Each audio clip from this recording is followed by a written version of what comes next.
Selamat malam para pendengar setia di seluruh Indonesia di Dongeng Aki Rukman. Selamat mendengarkan dan tetap merdeka. Assalamualaikum warahmatullahi wabarakatuh. Bismillahirrahmanirrahim. Alhamdulillahilladzi amarona bisilatil arham wa nahana anitafaruqi wal uzwan. Asyhadu an la ilaha illallah wahdahu la syarikalah wa asyhadu anna Muhammadan abduhu wa rasuluhu alladzi la nabiyya ba'dah amma ba'd. Bapak, Ibu, dan kawan-kawan sekalian serta anak cucu Aki dimanapun menyimak dongeng ini. Malam ini tetap kita ngobrol tentang 8 fungsi keluarga.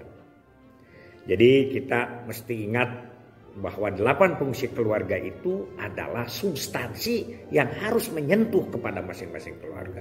Harus menjadi way of life keluarga. Harus menjadi perilaku sehari-hari keluarga. Kemarin kita punya konsep dari tahun 2016 ke 2022 bahwa kampung KB itu diurus oleh seksi-seksi yang berkaitan dengan substansi. Yaitu 8 seksi berdasarkan 8 fungsi keluarga. Tapi sekarang ditarik lagi ke manajemen. Akhirnya ada khawatir. Dengan seksinya sebagai substansi aja belum begitu jalan, apalagi sekarang kembali ke manajemen. Jangan-jangan yang 8 fungsi ini kita akan terlupakan kembali. Mudah-mudahan tidak, ya. Begini, yang ke-1 kemarin adalah fungsi agama. Yang kedua, fungsi sosial. Kenapa fungsi sosial itu masuk ke dalam 8 fungsi? Kita sudah merumuskan dari jauh-jauh hari. Yaitu yang pertama, bahwa keluarga sejahtera itu tahun 92 ini. Keluarga yang dibentuk berdasarkan perkawinan yang sah, memiliki kemampuan spiritual dan material yang layak, bertakwa kepada Tuhan yang Maha Esa, serta memiliki hubungan yang serasi, selaras, dan seimbang antar anggota keluarga dan antara keluarga, masyarakat, dan lingkungan. Makanya gitu nulis ada fungsi sosial. Tentu saja keluarga sejahtera tidak dianggap sejahtera. Keluarga berkualitas tidak dianggap berkualitas apabila dia tidak harmonis dengan tetangga. Karena hidup tidak bisa menyendiri. Kan begitu. Dengan pergaulan dengan tetangga, maka dia akan menjadi harmonisasi hubungan antar keluarga. Nah, sesuai dengan konsep keluarga sejahtera. Itu penting sekali, ya. Bahkan di dalam agama Islam itu ada beberapa petunjuk.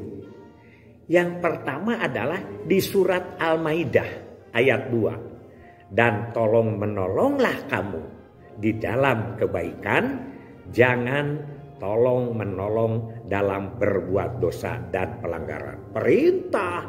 Jadi kita tidak boleh sekongkow dalam kejelekan. Tapi kita harus saling membantu, saling tolong menolong, ya, di dalam kebaikan, di dalam kebenaran. Makanya kita terus kampanye, baik itu dari para ulama maupun pemerintah, supaya kita hirup rukun jeung tetangga. Tumut ka pamarentahna, bari takwa ka Allah subhanahu wa ta'ala. Itulah terjemahan dari surat An-Nisa ayat 59, yaitu uti Allah wa ati'u rasul wa ulil amri minkum. Subuh-subuh rada-rada tag-tag ya. Baru selesai sahur kita ini. Alhamdulillah. Jadi kita ini yang punya tetangga. Di hadis Rasul sudah dijelaskan bahwa antara tetangga dengan tetangga itu, riwayat atau broni itu ya, dikatakan bahwa kalau sakit tengoklah, kalau meninggal pula saralah, kalau dia minjam pinjamilah, kalau dia kebutuhannya kita harus cumponi. Bahkan kita tidak boleh meninggikan rumah kita dengan tetangga kita lebih tinggi tanpa izinnya. Begitu ya. Dan jangan sekali-kali kita meracuni dengan wangi-wangian masakan kita kecuali dia itu diberinya. Itu hadis Rasul. Sampai Rasul mengatakan bahwa tetangga itu dititipkan oleh Jibril berkali-kali. Sehingga dia berpikiran bahwa tetangga itu seharusnya mendapat warisan. Seperti itu. Rasul sudah berpikir ke arah sana. Ya, itulah yang ingin di dalam hidup sosial ini, keluarga itu. Makanya kita masukkan di situ ya, bahwa keluarga sejahtera tidak disebut sejahtera bila itu pasea bae jeung tetangga. Nah. Ya, kemudian di surat Al-Hujurat ayat 10 dikatakan bahwa sebetulnya mukmin itu bersaudara. Mukmin itu bersaudara. Makanya damaikanlah kalau ada kesalahan. Sehingga tidak boleh kita berselisih lebih daripada 3 hari. Dan itu adalah tidak masuk seorang mukmin yang baik ya. Begitu. Jadi damaikanlah. Dan makanya bertakwalah kepada Allah supaya mendapat rahmat kita itu. Kalau kita ingin dapat rahmat, baguslah kita dengan tetangga aja yang paling bagus. Itu salah satu usaha. Daripada kita keluar jauh. Kita kan dengan Palestina yang begitu sekarang diobrak-abrik sama Israel, cuman bisa berdoa. Tapi kalau dengan tetangga bisalah kita paling tidak ketemu bersenyum saja itu sudah sedekah. Mudah-mudahan ini salah satu yang kita harus pikirkan.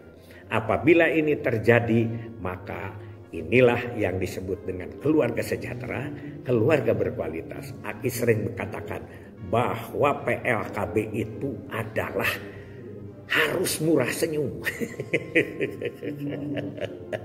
Harus murah senyum. Kalau PLKB itu bahet, kalau PLKB itu sadis, itu tidak akan diterima di masyarakat.